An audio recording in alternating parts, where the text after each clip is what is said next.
Caicdaos got a suspension. Jeez. Saka overextension. Knees. Will it heal, Rodri? Please stand up.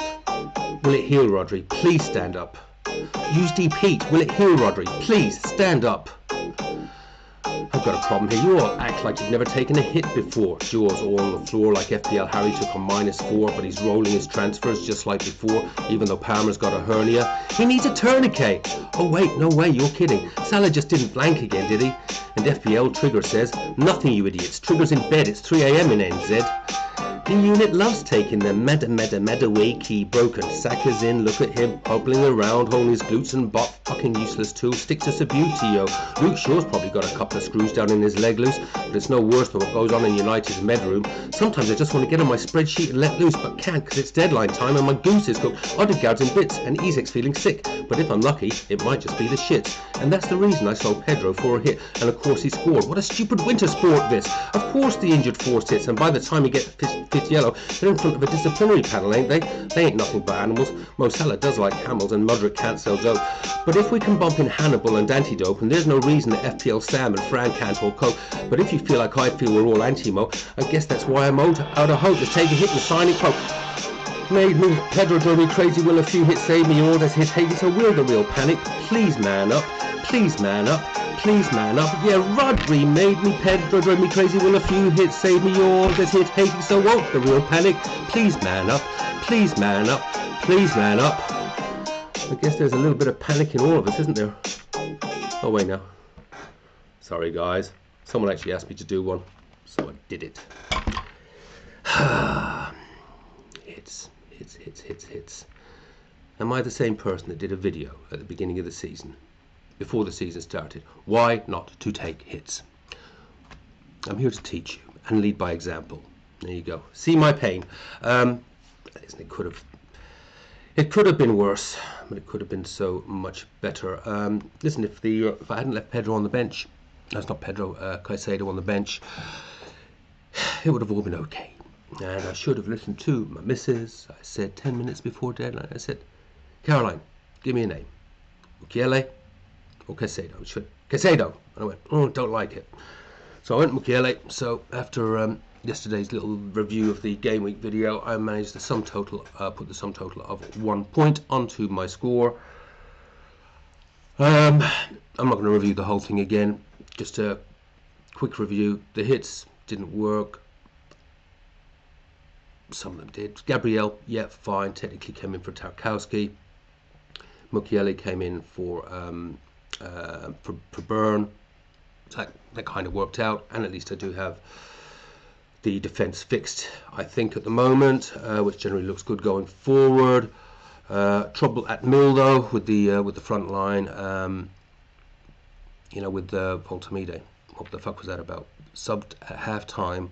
The guy that could probably get you a goal or two in a game where you weren't playing well against a team that can't defend set pieces. What the actual... I don't know. Anyway, that's it. Finished on 72. Generally in a game week like that, you know, 72 would be a good score, but obviously I've got the -12 to come off. Sorry, what was the other bloody hit? Yes, of course Foden. Yes, of course Foden returns. Of course Foden returned. Who I brought Mbumo in for, yeah, of course, Pedro scored, and that now leaves me with the dilemma going forward. I'm going to leave it at that on the game. There's a game week that's gone. I'm still well inside the top 1 million. So it was a massive drop overall for about 500 down to about 900 or whatever the hell it says there, which I kind of expected, but it could have actually been okay if I had put Caicdaos in. If I had, who has been very, very consistent. That's the week that's gone. Let's look forward. I think that's the thing we have to do now. Look forward, and what do we look like for the next game weeks? And we're going to keep this one fairly quick today, guys. I am now packed for New Zealand. I am on a plane tomorrow to Ireland, and I am on a plane to New Zealand on Saturday. So you definitely won't be hearing much from me this week. But that's how we're currently lined up. I don't hate it. The glaring one there that worries me.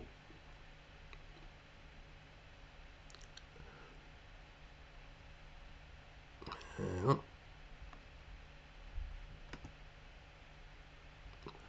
Sorry, let me just catch up with myself here on the other screen.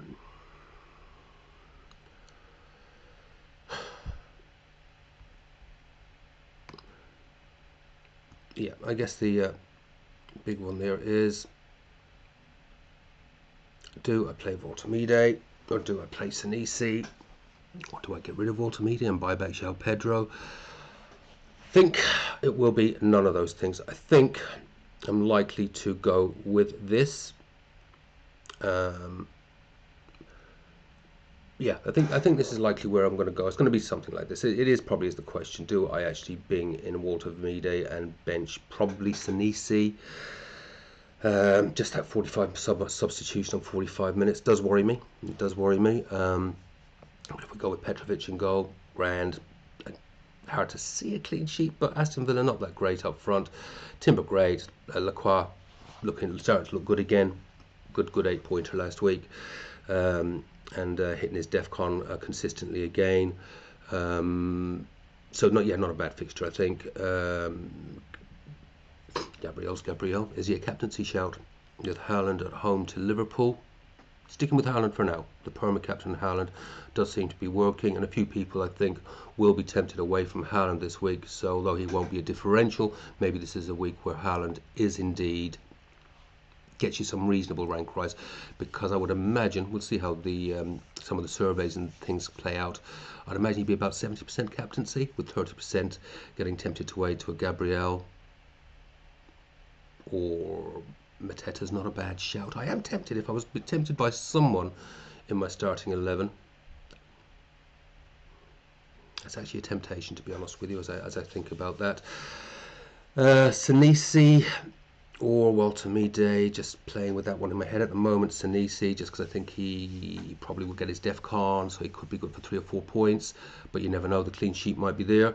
Caicdaos in, West Ham at home. I would love another Chelsea asset for that. Sorry, Wolves at home. I'd love another Chelsea asset for that game, but my only option there would be to transfer out Voltamide. Not going to happen. I think it's going to be wiser to roll the hit. But I do remember last year, João Pedro did this to a lot of us last year, where he was going along great guns, then started, and I bought him in, and he started blanking week after week after week after week, sold him, and then he started firing again, and then I didn't bring him back in, and he went on a big roll. Oh, history does repeat itself in this game, doesn't it? It's a little bit of a temptation, especially with the Wolves, the Wolves and the Burnley fixtures, and he did look good against Spurs. But am I going to get trolled by the prick again? Semenyo is off the boil in my opinion. I'm hoping Evan Nielsen starts the next game, because as much as I actually do quite like Rupi Jr., I just think, and it'll be interesting to see when Evan Nielsen does start playing again, is it just a better pairing and suits Semenyo better for his runs, and it just doesn't seem, the balance doesn't seem quite right there for Semenyo in recent weeks.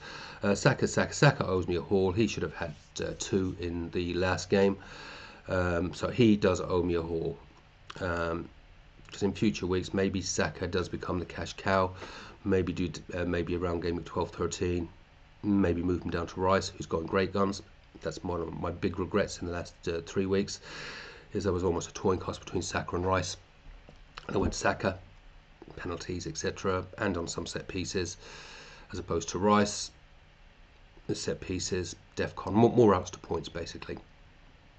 It was a 50-50 call. I went Saka.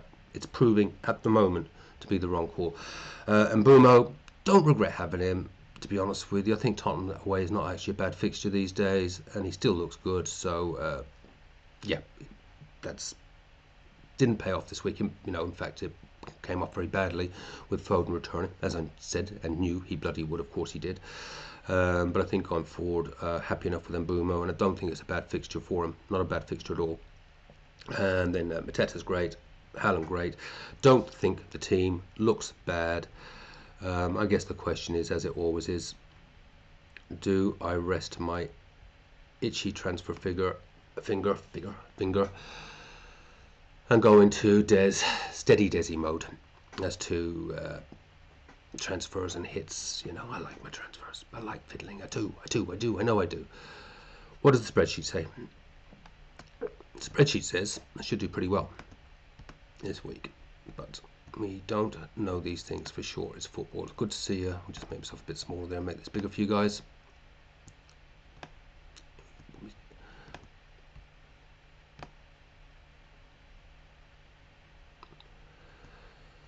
Right, that's how it looks by the numbers. I think I might have that slightly different to me. I've actually got Voltamedia in there at the moment, but his average is not hugely different to Sinisi if I do bring in Sinisi.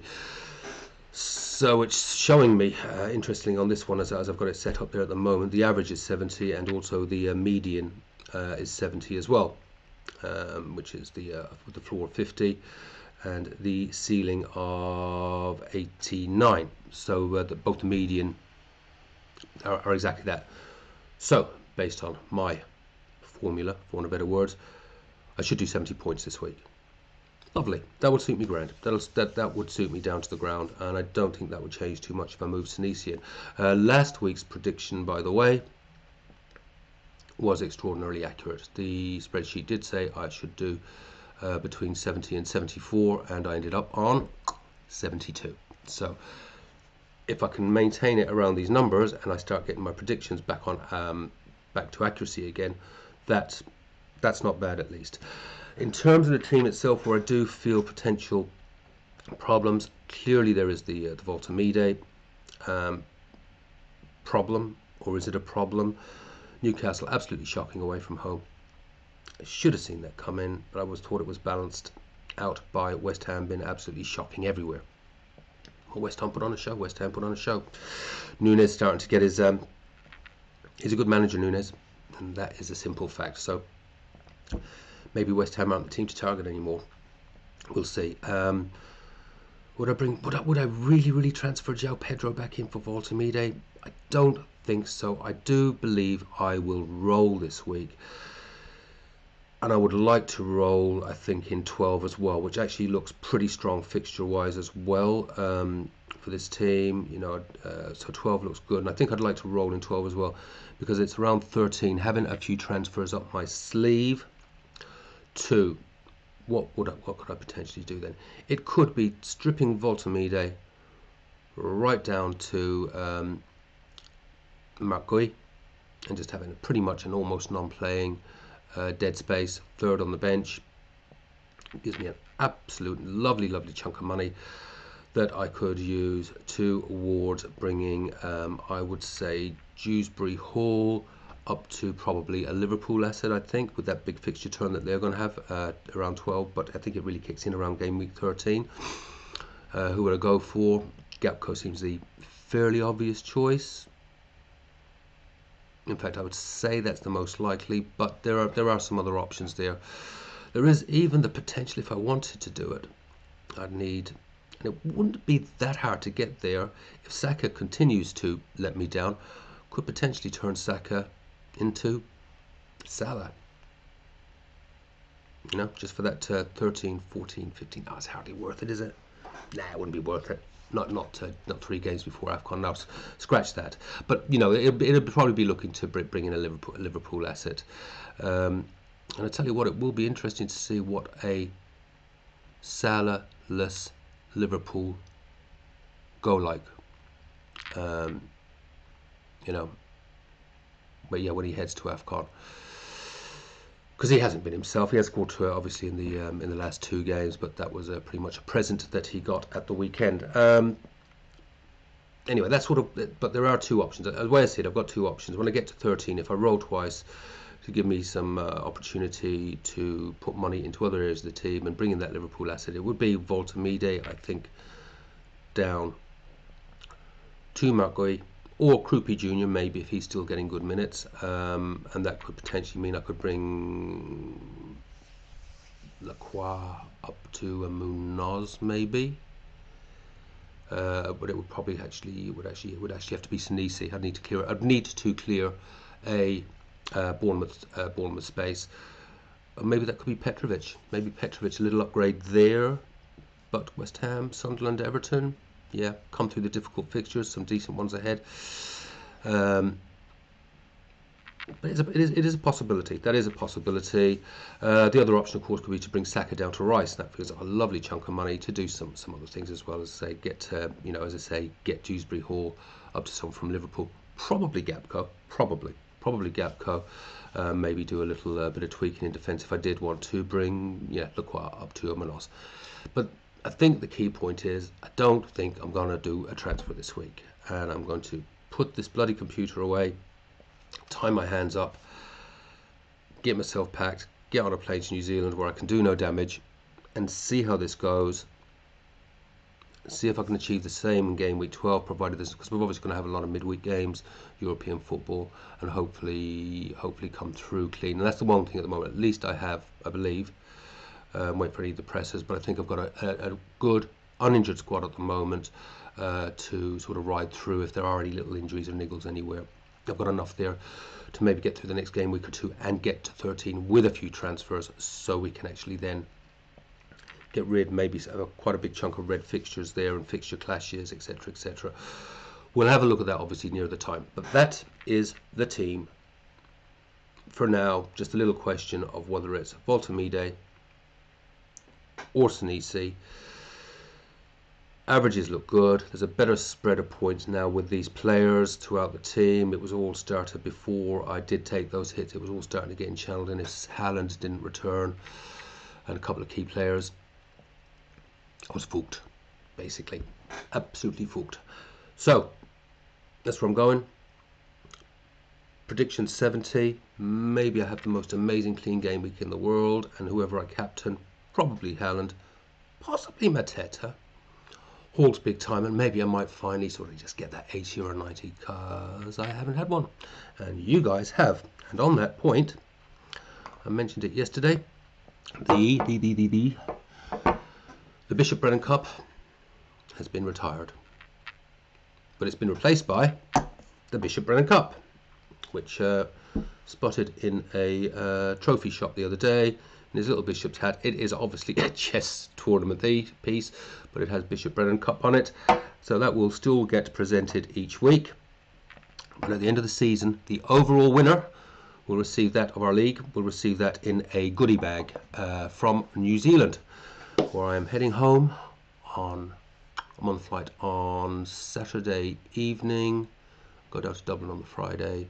Saturday evening, so we'll get a chance to at least follow get the games, hopefully watch United I think on Saturday morning, and then 30 hour flight basically. So I'll leave it at that.